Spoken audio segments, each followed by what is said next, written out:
Alright guys, so we're on to day 4 of the Grass Clippings Open qualifier preparation.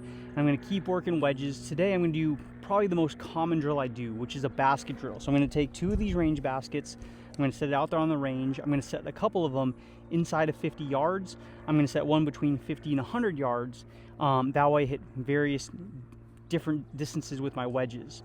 I find that distance, 30 to 100 yards, is probably the most neglected distance in all of golf. Everybody wants to come to the range and everybody wants to beat driver, or they want to work on their technique. The first thing I do when I get to the range is work the basket drills before I have a chance of even thinking about my technique, before I even get warmed up and want to swing a driver. I just make sure I do it almost like brushing my teeth. That way I make sure I don't neglect it, because it's not the glorious stuff, but it is a lot of strokes to be saved. So let's jump into the basket drill.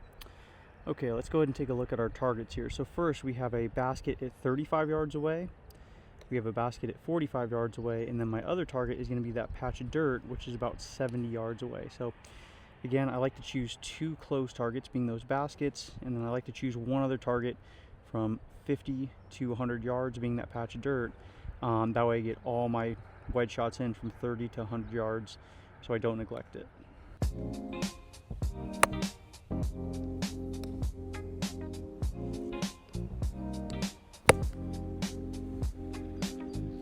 Yeah, thanks.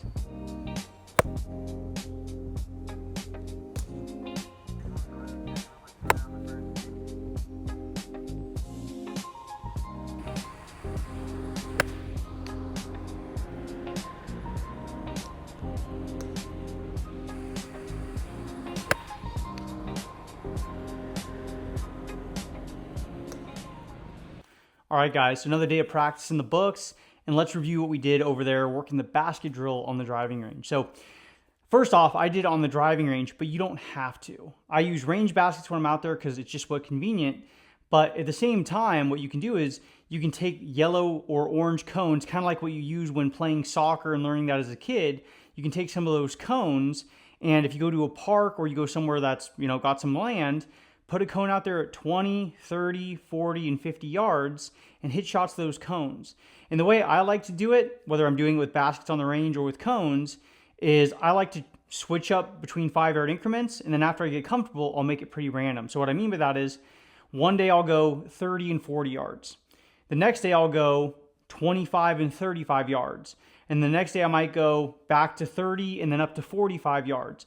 And I'll try and keep it even 5-yard increments, but kind of make it semi-random, semi-spaced out. And then after you're hitting your 5-yard increments, you get really good, then make it totally random. 27, 52, 31, 39, whatever you want.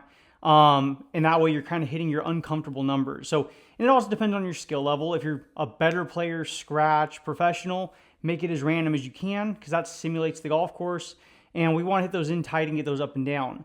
But if you're a 10, 15, 20 handicap, well, if you're a 10 handicap, give yourself 5-yard increments. And if you're a 20 handicap, just do 10-yard increments. Just get a sense of how far to hit it, so you're not throwing it over the back of the green, you're not coming up way short. And more importantly, if you're a 20 handicap or whatever, well, it's just about making good contact and just making sure we're getting it, somewhere up there so we're going to have a putt at it. So totally scale it to your own needs. But the way I practice it for myself personally, especially because my wedge game needs to save me a lot, is I'll try and make it as random as I can.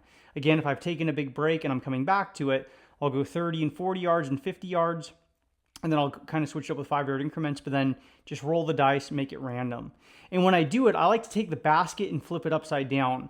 When I was a kid, I like to have it right side up because I like to chip balls in the basket, but because it gets so top heavy, you'll hit the basket, it'll flip over, you got to go back out there, and then all of a sudden if people are hitting, now it becomes dangerous. When I set up the baskets on the driving range, it's early in the morning, nobody else is hitting on the corners of the range. I go out there when it's safe to get out there. Definitely don't go out there if it's unsafe, but I'll set up that way. So I like to flip over the baskets. That way, at least if I hit the basket, it's not going to flip over. It has to have a lot of force, more like a punch shot. That way I can just kind of keep going. And again, be creative with it. If you're on the driving range and you can't walk out there and throw something out there, find a gopher hole, find a barren patch of dirt, find something, a discoloration in the grass. Just find something you can kind of lock onto, something you can shoot with your rangefinder, and use that as your target to try and land the golf ball on. And the other thing I like to do is I like to change up my trajectories. Sometimes I imagine I'm going to have a back pin, So I'm trying to land it in the middle of the green and skip it back there. So I'll hit a low drivey pitch shot, and I'm personally trying to land it on the basket at all times and then projecting how far it's going to roll. And then I'll do other shots where I imagine, it's a short-sighted shot. I have to cover it to the flag and I want it to land very quickly. So I'll hit more of a flop shot. I'll hit a couple extreme flop shots, although I'm trying to pull that out as few times as possible when playing golf. But I will hit higher shots, and I'm definitely trying to fly it at least to the basket. My real goal when I'm hitting the real high one is I'm trying to hit it 5 or 10 yards past the basket and make sure I cover. And if I happen to miss hit it, whether I miss hit it a little bit short or I flub it a little bit, I'm hopefully still getting to the basket and I'm not coming up short and short-sighting myself again. But it's good to work different trajectories because it's going to train you to have different speeds, different angle of attacks, different setups, different techniques. It just kind of rounds out my skills, and it really trains my hands because one, I'm really releasing the club. Another one, I'm really trying to drive my hands forward and hit more of a punch shot. I feel like my wedge game gets very good when I do it that way. And again, I'm trying to imagine scenarios I could be in on the golf course, which is, to a back pin, I'm trying to chase one in there low. Front pin, I'm trying to hit one high. And for me personally, like I said, I'm always trying to land it on the basket. I like that to be my carry, the thing I'm trying to carry onto visually, and then seeing it roll out from there. But that's just how I do it. If you want, you can try and land the ball short of it and try and bounce it onto the basket if you're hitting that low driving shot. Don't let me be the judge of how you do it. As long as you're putting a basket out there and you have a target and you have a number, you're going to get better. So that's what I like to focus on. Now, the other thing that I kind of like, funny enough, because normally, we all like to practice off grass, and I'll do it off grass too whenever I can, but I actually find it's extra helpful for me personally when I do it off a driving range mat. I find the texture of how that club is going in and out of the mat and how it's bouncing and how I hit that ball extra high on the club face because it's fluffed up on a mat. I feel like I have to be extra perfect with my wedges in order for it to come off right. Because again, the ball is sitting up so high, I feel like if I don't have perfect angle of attack and perfect low point, I'm going to hit the ball too high on the face. It comes off kind of high and weak and off to the right for me.